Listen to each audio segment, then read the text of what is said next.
দেশ এবং প্রবাস থেকে আপনারা যারা আমাদের সাথে সংযুক্ত থেকে এই ভিডিওটি দেখছেন এবং শুনছেন, সবাইকে জানাই আন্তরিক প্রীতি ও শুভেচ্ছা। বন্ধুরা, কথা বলতেছি স্ক্রিনে দেওয়া এই সুন্দর মিষ্টি আপুটি সম্পর্কে। আপুটি দেখতে খুবই চমৎকার, গায়ের রং ফর্সা, উচ্চতাও ভালো, 5 ফুট 2 ইঞ্চি লম্বা।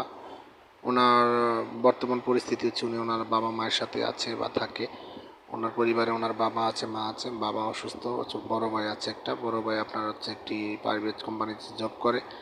উনি একটা প্রাইভেট কোম্পানিতে ছোটোখাটো চাকরি করে। ওনার শিক্ষাগত যোগ্যতা, উনি নবম শ্রেণী পাস।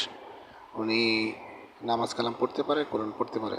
এখন সবচেয়ে বড় কথা হচ্ছে মূলত ওনার ভালো ভালো জায়গা থেকে বিয়ে শাদী আসে, বাট যৌতুকের মোটা দাবি কারণে উনি বিয়ে শাদী বসতে পারছে না। এই জন্য মূলত উনি প্রতিবেদনে আসছে, বলতে পারেন এক ধরনের অসহায়ত্বের কারণে প্রতিবেদনে আসা।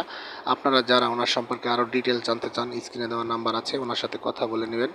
আর হচ্ছে আরেকটা কথা হচ্ছে, আপনারা যারা আমাদের চ্যানেলের সাথে আছেন সবসময় থাকবেন, চ্যানেলটি সাবস্ক্রাইব করে রাখবেন, লাইক কমেন্ট শেয়ার করতে ভুলবেন না। প্রতিটি ভিডিও যদি আপনাদের ভালো লেগে থাকে অবশ্যই একটা লাইক, একটা কমেন্ট এবং একটা শেয়ার দিতে ভুল করবেন না।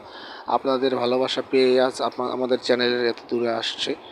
আপনারা অবশ্যই আমাদের চ্যানেলের সাথে থাকবেন, আর আপনাদের সাথে আমাদের সবসময় কানেক্টেড থাকার চেষ্টা করব এবং ভালো ভালো বিনোদনমূলক ভিডিও উপহার দিতে চেষ্টা করব। আপনাদের সবার ভালো ও মঙ্গল কামনা করে আজকের মতো এখানে বিদায় নিচ্ছি। আসসালামু আলাইকুম।